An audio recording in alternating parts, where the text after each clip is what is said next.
बयान 12। दोपहर के वक्त एक नाले के किनारे सुंदर साफ चट्टान पर दो कमसिन औरतें बैठी हैं। दोनों की मैलिफटी साड़ी, दोनों के मुंह पर मिट्टी, खुले बाल, पैरों पर खूब धूल पड़ी हुई और चेहरे पर बदहवासी और परेशानी छाई हुई है।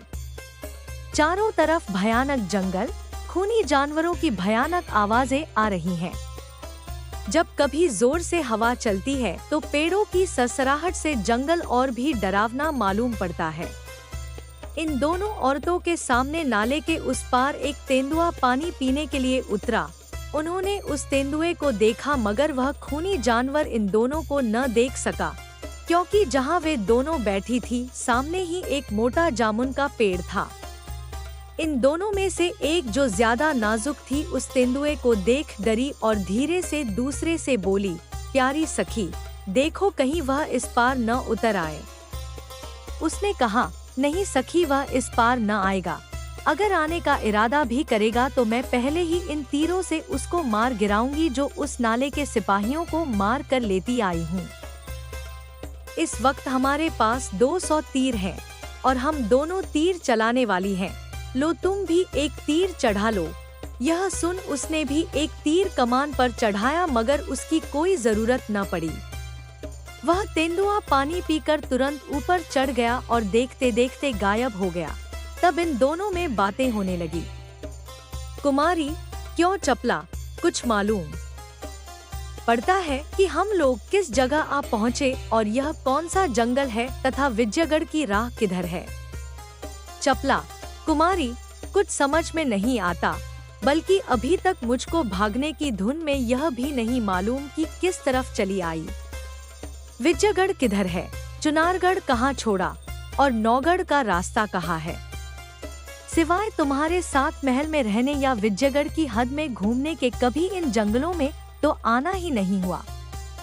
हाँ, चुनारगढ़ से सीधे विजयगढ़ का रास्ता जानती हूँ, मगर उधर मैं इस सबब से नहीं गई कि आजकल हमारे दुश्मनों का लश्कर रास्ते में पड़ा है, कहीं ऐसा न हो कोई देख ले, इसलिए मैं जंगल ही जंगल दूसरी तरफ भागी।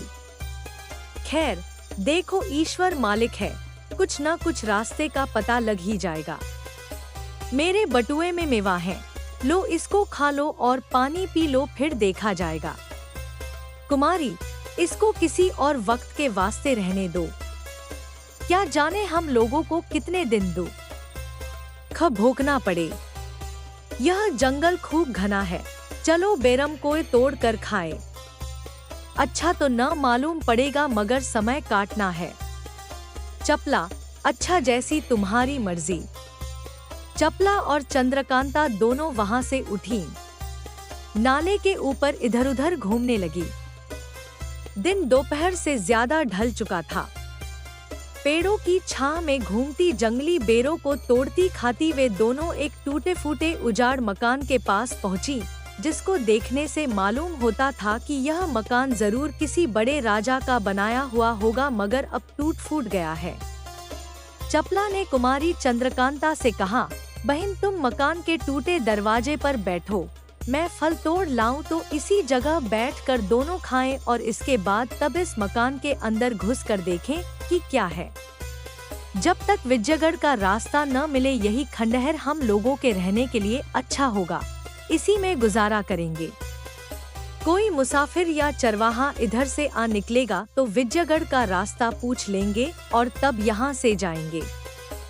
कुमारी ने कहा, अच्छी बात है, मैं इसी जगह बैठती हूँ, तुम कुछ फल तोड़ो लेकिन दूर मत जाना। चपला ने कहा, नहीं मैं दूर न जाऊंगी, इसी जगह तुम्हारी आंखों के सामने रहूंगी। यह कहकर चपला फल तोड़ने चली गई। बयान 13। चपला खाने के लिए कुछ फल तोड़ने चली गई। इधर चंद्रकांता अकेली बैठी बैठी घबरा उठी।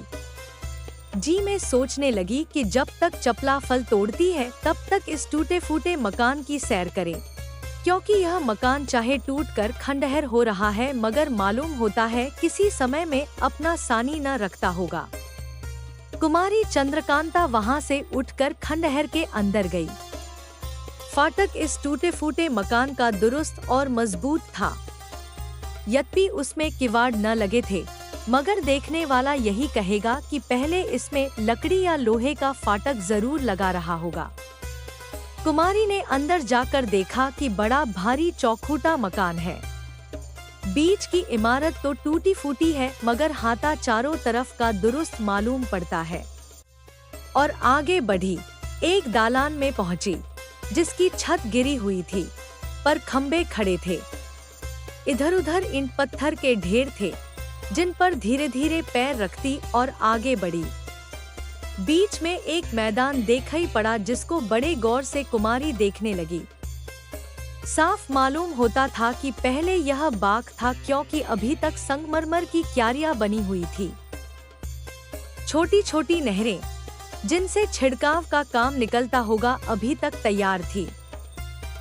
बहुत से फव्वारे बेमरम्मत दिखाई पड़ते थे, मगर उन सभी पर मिट्टी की चादर पड़ी हुई थी।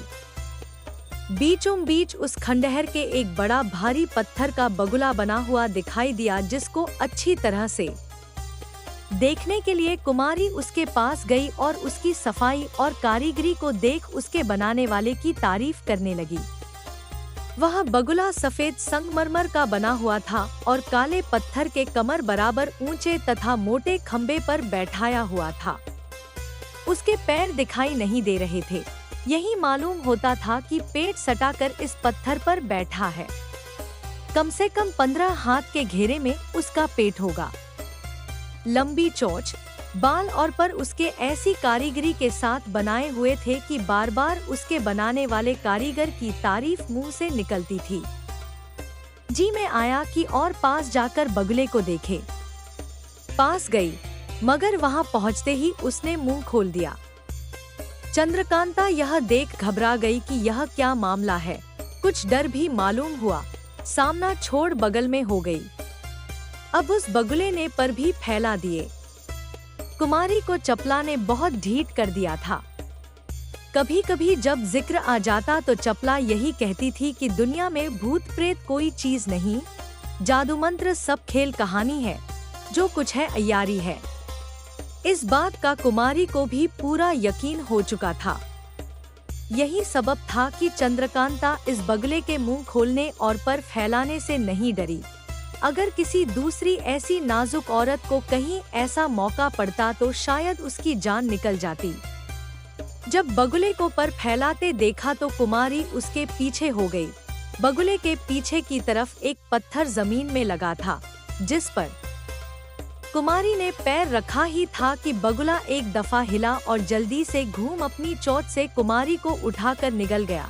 तब घूमकर अपने ठिकाने हो गया, पर समेट लिए और मुंह बंद कर लिया।